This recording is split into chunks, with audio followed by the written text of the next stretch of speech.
तो जैसा कि आप यहाँ पर देख रहे हैं, ये पावर पॉइंट का यूज़र इंटरफेस है और पहली बार जब आप पावर पॉइंट ओपन करेंगे तो आपको कुछ इस तरीके का व्यू दिखाई देगा। यहाँ पर ये जो सफ़ेद आपको पेपर दिखाई दे रहा है, जैसे कि MS वर्ड में दिखाई देता है, ये पावर पॉइंट की स्लाइड है जो बाय डिफ़ॉल्ट पावर पॉइंट के द्वारा आपको दी जाती है।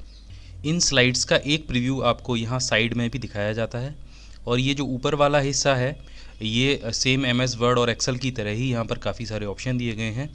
ये होम टैब है। होम टैब में पहले आपको क्लिपबोर्ड में कॉपी, पेस्ट और फॉर्मेट प्रिंटर जैसे ऑप्शन दिए गए हैं।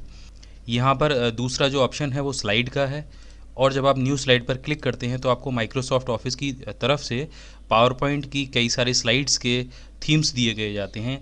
यानी ये वो थीम्स हैं जिन पर आप सीधे सीधे एडिटिंग कर कोई भी स्लाइड बना सकते हैं। इसके बाद लेआउट का ऑप्शन दिया गया है और ये बिल्कुल न्यू स्लाइड की तरह ही है।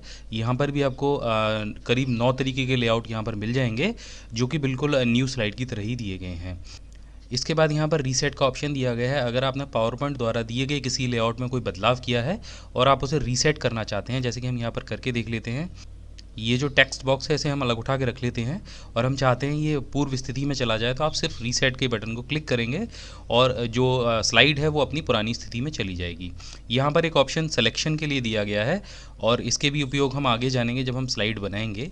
इसके बाद यहाँ पर फ़ॉन्ट के ऑप्शन दिए गए हैं जो बिल्कुल MS वर्ड की तरह ही हैं।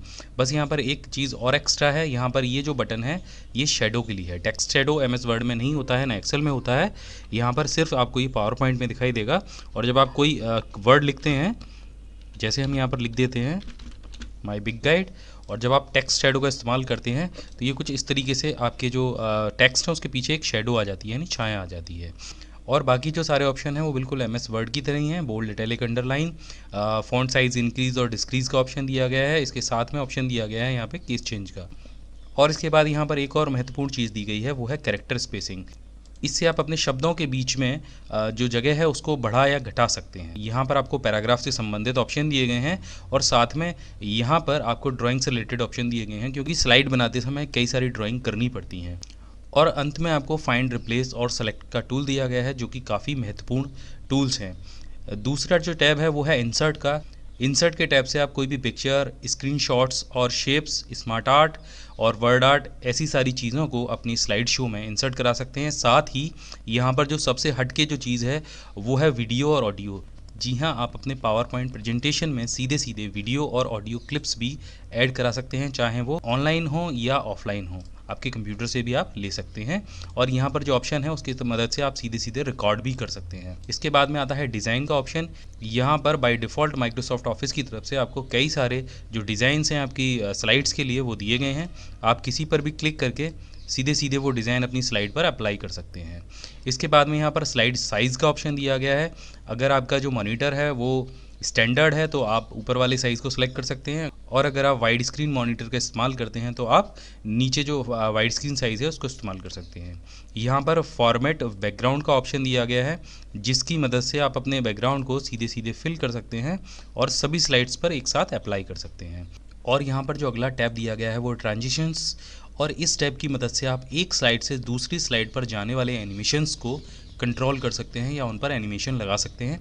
जैसे आपने किसी ऑफलाइन वीडियो एडिटिंग सॉफ्टवेयर में देखा होगा कि जब एक क्लिप से दूसरी क्लिप कन्वर्ट होती है या बदलती है तो उसके बीच में एक इफ़ेक्ट आता है। वो इफ़ेक्ट आप अपनी एक स्लाइड से दूसरी स्लाइड के बीच में लगा सकते हैं और यहाँ से आप उनकी टाइमिंग और ड्यूरेशन को चेंज कर सकते हैं। इसके बाद जो अगला टैब है वो है एनिमेशन का, और ये जो एनिमेशन है वो आप अपने स्लाइड को और ज़्यादा प्रभावशाली बनाने के लिए इस्तेमाल कर सकते हैं। और स्लाइड शो वाले ऑप्शन से आप अपने पूरे स्लाइड शो को कंट्रोल कर सकते हैं, उसकी प्रेजेंटेशन को कंट्रोल कर सकते हैं, उसके लूप को कंट्रोल कर सकते हैं, और भी काफ़ी सारे यहाँ पर ऑप्शन दिए गए हैं। और रिव्यू टैब में आपको ऑप्शन मिलते हैं स्पेलिंग चेकर के, रिसर्च के, ट्रांसलेट के, लैंग्वेजेस के। उसके बाद में आपको यहाँ पर कमेंट्स का ऑप्शन मिलता है और इसके बाद में आपको यहाँ पर ऑप्शन मिलता है कंपेयर कराने का।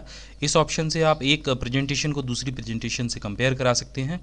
इसके बाद में यहाँ पर ऑप्शन दिया गया है व्यू का, जहाँ से आप अपनी पूरे प्रेजेंटेशन को अलग अलग व्यू में देख सकते हैं। अगर आप रूलर लगाना चाहते हैं तो यहाँ से लगा सकते हैं, ग्रिड लाइंस का भी आप प्रयोग कर सकते हैं और गाइड्स का भी आप यहाँ पे प्रयोग कर सकते हैं। और ये बहुत महत्वपूर्ण होते हैं आपकी स्लाइड को अच्छे से बनाने के लिए। यहाँ पर जूम का ऑप्शन दिया गया है, फिट टू विंडो का ऑप्शन दिया गया है। आप अगर चाहते हैं अपने प्रेजेंटेशन को ग्रे स्केल में देखना तो आप यहाँ से क्लिक करके उसे देख सकते हैं। और इसके अलावा यहाँ पर ब्लैक एंड वाइट का ऑप्शन दिया गया है। यहाँ पर विंडोज़ का जो ऑप्शन है उससे आप अपने कई सारे स्लाइड शो को अलग अलग मैनेज कर सकते हैं। तो इसके बारे में हम आगे आने वाली वीडियोज़ में जानेंगे। तो ये तो था पावर पॉइंट का यूज़र इंटरफेस, और अगले वीडियो में जानेंगे कैसे आप एक स्लाइड शो तैयार कर सकते हैं।